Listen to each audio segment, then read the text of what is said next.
Bo Nix was not particularly sharp on Saturday, and Oregon really needs him to be this year. Here we go.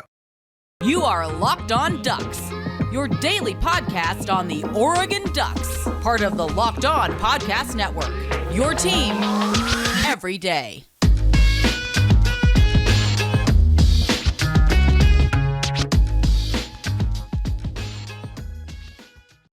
Yes, it is that time once again for Locked On Ducks. I am your host, Spencer McLaughlin. Thank you so much for making this your first listen or your first view of the day. Part of the Locked On Podcast Network, your team every day, and your number one source to stay up to date with the Ducks. If you have not already, please and thank you, like, comment, subscribe wherever you listen to or watch this show. Appreciate all of you everydayers out there who tune in every single day. And you know who you are. So let's talk about the quarterbacks. Then we'll talk about Casey Kelly, the transfer from Ole Miss a little later in the show, and then also some recruiting potential fallout from the spring game. But we're talking quarterbacks today. So Bo Nix was not particularly great on Saturday. I don't have some, giant level of concern that he's not picking up the offense. He doesn't have Dillingham. He just honestly looked a little bit rusty. He missed a couple of reads, one notably to Kenyon Sadiq in the flat in the second half, I think it was, and he forced the throw down the field.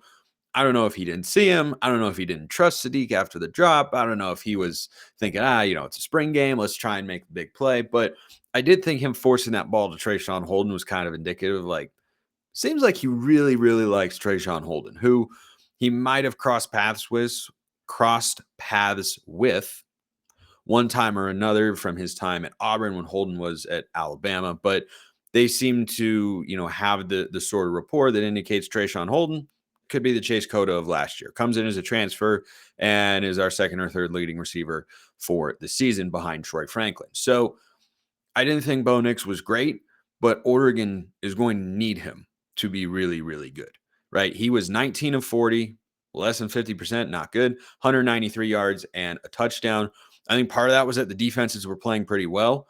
I think another component of that was he only had a couple of his projected starters along the offensive line playing in front of him. So there were, is there a lack of trust there? Was the communication off sometimes? Was he getting more pressure than he will once all the starters are out there? All that stuff, I think, kind of factors into that. But Bo Nix last year, for those of you who don't know, had a historic season with the Ducks. He set the Oregon single season completion percentage record at just under 72%. Yes, even higher than Mariota in his Heisman campaign. He was that good. And Oregon's going to need him to be really good, not just because you need to have a productive quarterback, or you'd at least like to in today's world of football, but because the guys we saw after him, they don't instill the maximum amount of confidence in the backup quarterback situation. And, Bo Nix fought through that injury to play against Utah last year, and the defense carried Oregon to a win. Hopefully that's the sort of defense we see all season long. That would be pretty great. But that was kind of a worrying time because we didn't feel great about what Ty Thompson could do. We didn't know if he was ready. Jay Butterfield was further down the depth chart and whatnot. But I'm not that worried about Bo Nix. I think it's still a new system. He just kind of looked rusty, missed a couple of deep throws that we've seen him connect on time and again. I think Bo Nix will be fine. But Ty Thompson, frequent subject of conversation here on the show, doesn't exactly give you a Brian Bennett vibe, where if Bo Nix had to miss a game because of an injury, he could slide in and win the game. Like Brian Bennett, the ideal backup quarterback. Oregon hasn't had a great backup quarterback, I think, in quite some time. It was Jeff Locke and Taylor Alley when Vernon Adams got hurt. That wasn't great. Braxton Burmeister when Justin Herbert got hurt. That was even worse. Brian Bennett won a game against a ranked opponent on national television. I think it was Arizona State in 2011 when Darren Thomas hurt his knee. Also started in the Washington State game, if memory serves. Won that game pretty handily. Doesn't feel like Oregon has that right now. But it was not all bad news from Ty Thompson. So saw a lot of things from Ty. He started 1 of 8 throwing the ball. The first half from Ty Thompson confirmed the concerns that we have all raised over the last couple of years, which is he doesn't have a feel for playing quarterback. He's just a guy who's got a big arm. And his first half was about as discouraging as you could have asked for. But then the second half took place. So let's talk about the first half. The first play of the game was very nearly a pick six. Not great. It was not great. And look, there's only one read on the play, and Mace Funa, was disruptive, as I talked about on yesterday's show. He is instinctual. He has, of course, seen that play many times in practice before.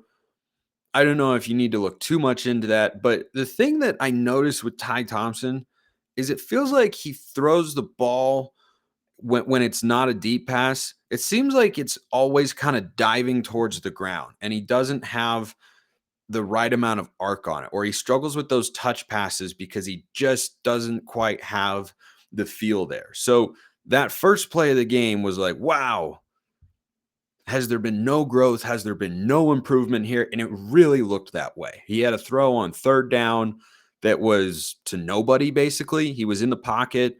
There was some pressure, but not a ton. And I think he was trying to hit Patrick Herbert on a crossing route, and it landed in the middle of like four guys, a couple receivers, couple defenders, and it was a non-competitive throw. And then there was another throw that he missed early in the game that was again supposed to go to Bucky Irving. And I was watching the play and, kind of what happened there. And Mace Funa, again, got in there, was disruptive, batted the ball down, good play by Mace. But on the trajectory thing that I was mentioning a moment ago, if you just go and pause that play, it's just a simple mesh halfback wheel concept, right? Everybody runs it. Oregon's been running it for years because everybody in football has been running it for years. It's everybody's favorite third and four play is just mesh, second level guy, halfback wheel, clear on the far side.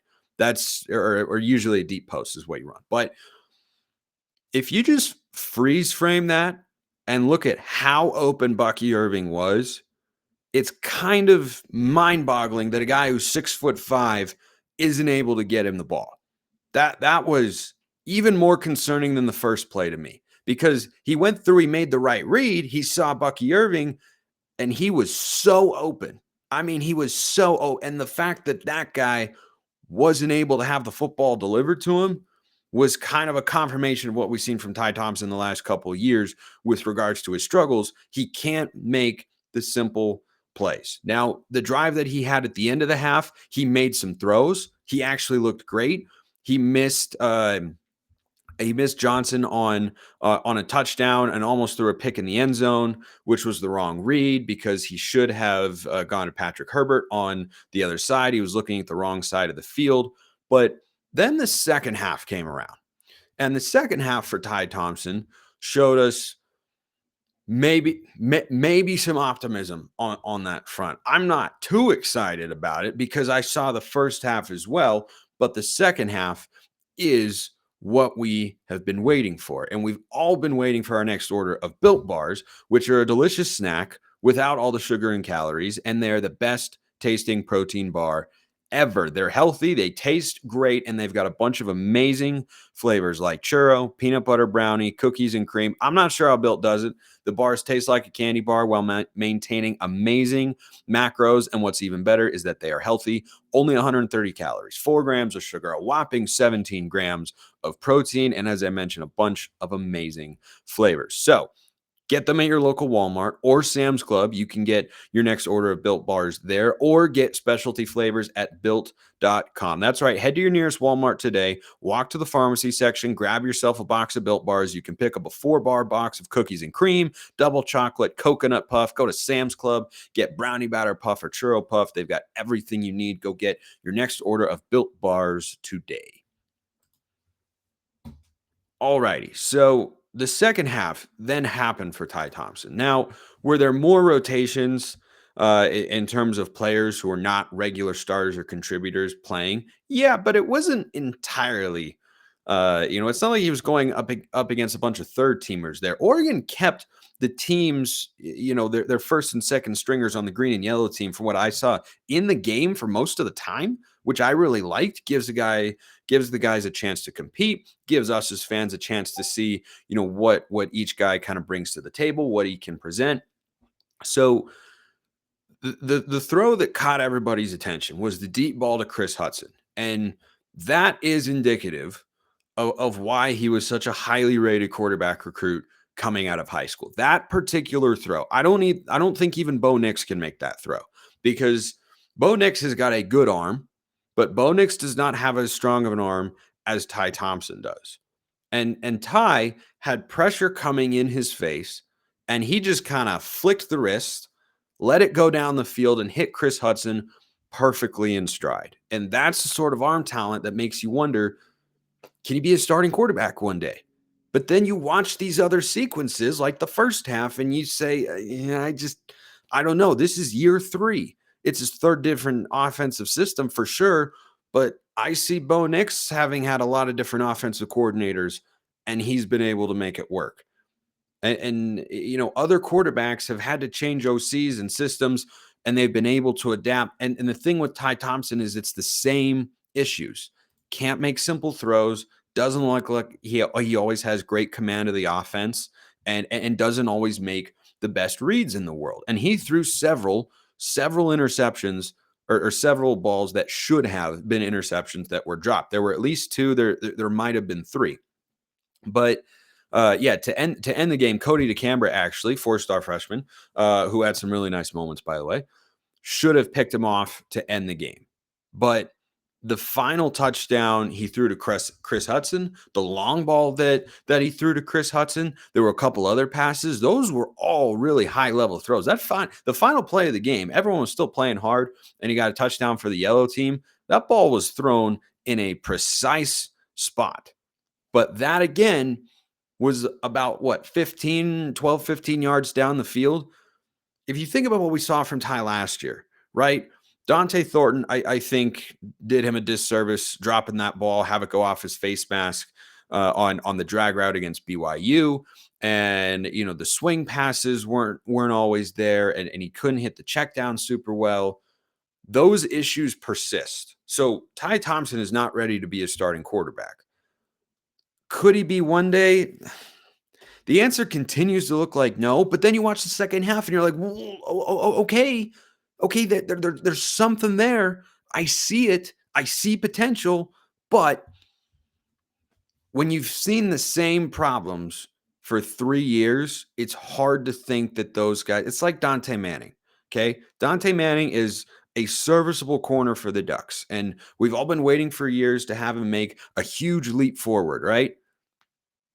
I kind of think after seeing him in the spring game on Saturday, he's just kind of always going to be that guy. And this might always be what Ty Thompson is. And that's a problem for the Ducks because it makes us more heavily reliant on Bo Nix to stay healthy all year long for a guy who does, as we saw last year, use his legs. It's a feature of his game, and that makes you more likely to get hurt. And when he does, the backup situation is just not super tenable, right? I mean, the one drive Ty Thompson was in for in a meaningful way last year was against Washington, and they didn't trust him to throw a single pass. They didn't even trust him to throw a screen pass. Now, we were running the ball super well in that game, but they didn't trust him to throw any kind of pass. And I think that is unfortunately telling. And you've now got a situation in which, Ty Thompson is your clear backup, and you have to really rely on Bo Nix's health. Because if he goes down, I just can't feel optimistic. I liked seeing Ty have success with certain throws, but he can't execute a swing pass. He can't hit a wheel. He's struggled with drag routes. All I've seen him able to do is throw a deep post and a deep crosser, and it just seems like he doesn't have the feel and the touch to be able to live up to his full potential. And that's unfortunate, but that's kind of way that it seems right now. Curious as to your guys' thoughts, though. And the girls are out there as well, by all means. YouTube comments, drop one in there, or on Twitter at smalls_55 or at Locked On Ducks. Those are the handles. Twitter mentions and DMs are wide open. The other quarterback we saw, Austin Novasad. I liked it. I liked what we saw from Novasad on Saturday. I really did. Now, he definitely looks skinny and needs to add some weight. I thought he moved pretty well. I thought his footwork was solid. I think his mechanics look pretty good. I think his arm is good enough to play at the Power 5 level. Again, can still get better. He did miss an open receiver when he had pressure in his face. I think that's when Marcus was talking to Yogi Roth and he called the passing play and he's like, hit him, but he wasn't able to execute there. But that's something that I think comes with time and reps. But I saw him for the first time, like all of us, and thought, yeah, I could foresee him being a starting quarterback one day. He looked like a true freshman for sure, but he looked like a true freshman that showed some real promise. And if you told me right now, Ty Thompson and Austin Novasad are battling it out for Oregon's 2024 quarterback job, which at this point in time seems like they will be, I legitimately think that's 50-50 because Novasad is going to have this whole season to sit and learn. Then I'll have spring football next year, and I'll have fall camp this year and fall camp next year, and might not be decided until that point in time. And I felt like Novasad showed some really nice things. I think he spins it well. I think he moves well. I think he's got to work on his pocket presence a bit and footwork and making reads, but that's what being a quarterback is. That's what being a young quarterback is. So he'll redshirt this year, and I liked it. I liked it. I was pretty darn impressed. I won't say I was blown away. It's not like I looked at him and saw the next Marcus Mariota, Justin Herbert, but did I look at him and think I could see him being a starting quarterback? Yeah, absolutely. Again, curious what you guys thought about Novasad as well. All right, let's get into some mailbag questions. Same way, you can always reach me, YouTube comments or on Twitter. Eric Lammerman asks, hey, Spencer, looking forward to your take on the tight end, Casey Kelly. We added in the portal today. Think we might use him as a Wildcat quarterback. So this is an interesting question, right? At first, I didn't understand it because when I first got the question, I hadn't done any research about him. But when you learn he was a dual threat quarterback coming out of high school, and that's what he was initially at Ole Miss before moving to tight end, it does kind of beg the question whether or not they would do that. I would not push it past the Ducks to use him in that role. Now, that's up to Will Stein. That's up to Will Stein and Dan Lanning as to whether or not they would have a package for him to do that. But if you can present the threat of throwing the football and use the quarterback runs are dangerous in the red zone because it's a numbers game down there. Everything is condensed. And when you can use the quarterback's legs as a feature of what you're doing, I could see it being a package. Now, do I see it being a primary option for the Ducks? No. I think that the way the offense operated last year is going to be pretty similar to what we saw this year. And there are not that many situations where I'd say, hey, I want to take Bo Nix off the field, right? Like Bo Nix was so good in the quarterback sneaks. Those are not the plays where he got hurt last year. So if you had a third and short, I understand the logic of saying, hey, let's put Casey Kelly out there. They know the quarterback sneak is coming, but then they kind of know it even more so when you go under center. So I could see it happening a couple times, but I wouldn't anticipate it.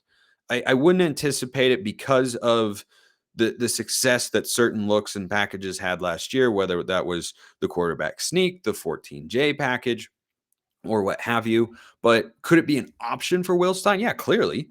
I mean, the guy is big enough, so he's going to be tough to move around, push around down in the red zone. Number one, and then number two, he's got some quarterback experience. So standing behind center or under center isn't something he would be unfamiliar with, but I don't think this is someone that I expect to come in and have a major impact for the Ducks. It was a necessary depth piece, no doubt, but I would be surprised if they rolled out the Wildcat package. I definitely wouldn't rule it out though. I would not rule it out because of what happened last year, right? I mean, you ran Bo Nix in the red zone one too many times and then ended up basically derailing the season. I mean, it's that simple. Yeah, defensive collapses, but Bo Nix getting hurt Oregon badly late in the year. So maybe they would want to look into that. I think you could, have some interesting personnel to do that with. Like here's a good comparison and a good thought for you. So Casey Kelly could come in the way Brian Bennett used to with Colt Iola on the 2012 Oregon team. That was a red zone package that the Ducks used, and it was effective. And I think you could put Kelly back there with Dante Dowdell, and you could have a couple of absolute hammers. And by the way, Washington has used the Wildcat effectively for years. Oregon State with Jack Coletto used it effectively for many years.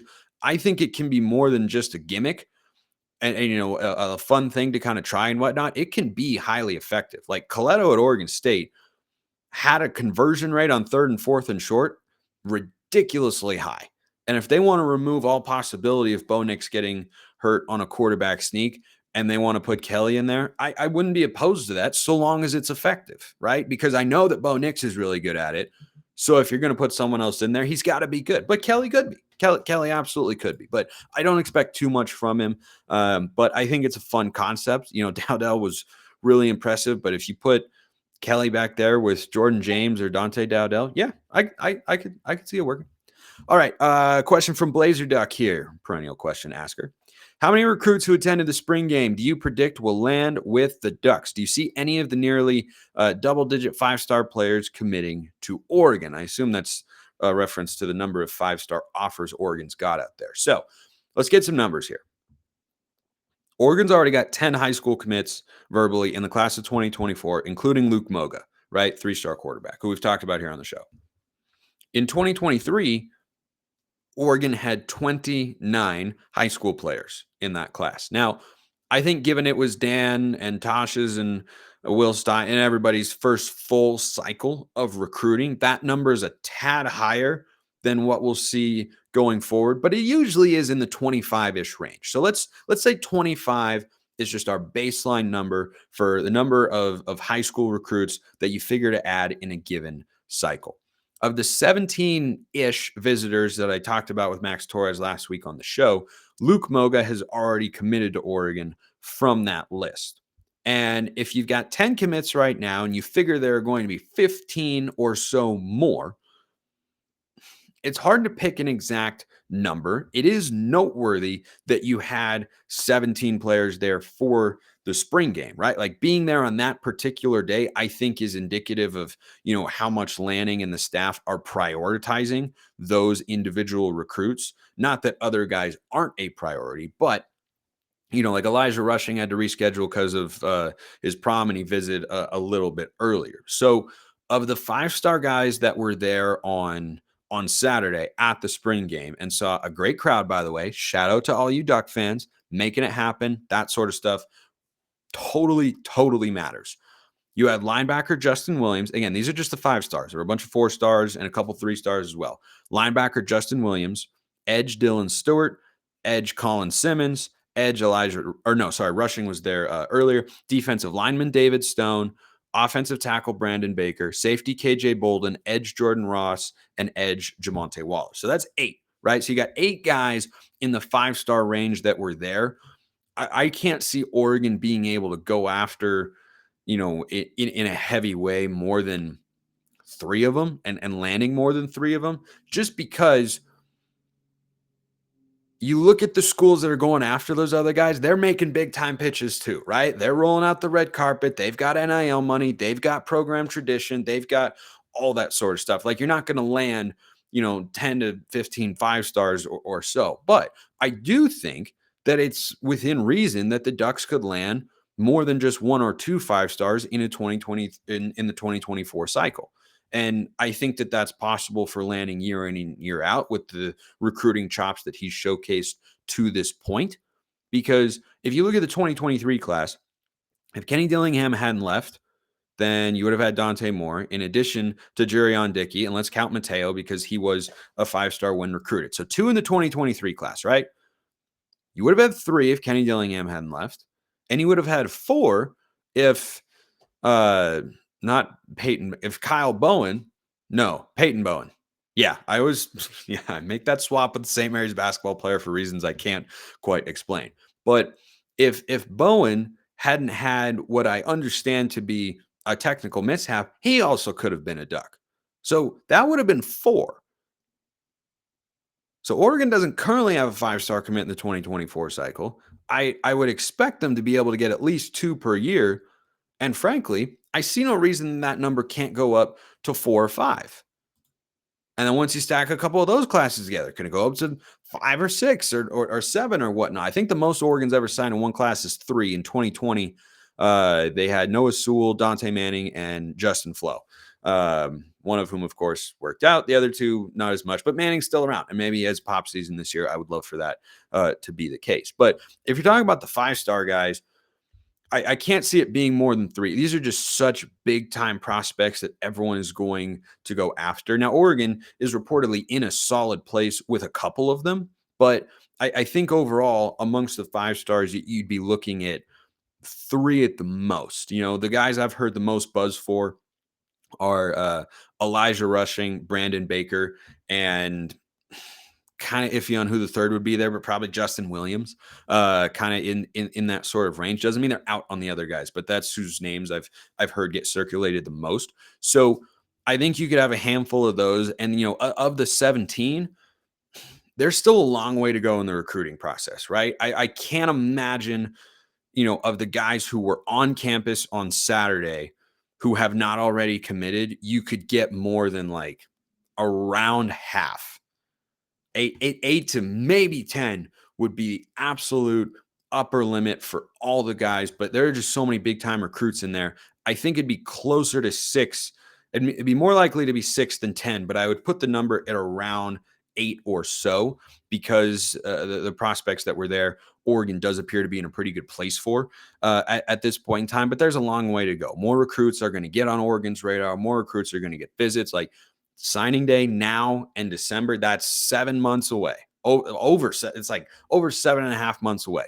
So there's a long way to go. More names can get added to the list. These are the guys that are generating buzz and are on the radar right now. But that's kind of what I would expect from that range. And I would love. I think that'd be a great place to be, right? If you get around 8 of the 17, they've already got one, of course, in Luke Moga, who committed from that visitors list. If you were able to get 2 or 3 of those 5-star players, I think you'd be doing pretty darn well. Appreciate everyone listening. I will see you next time. Have a wonderful rest of your day, and go Ducks.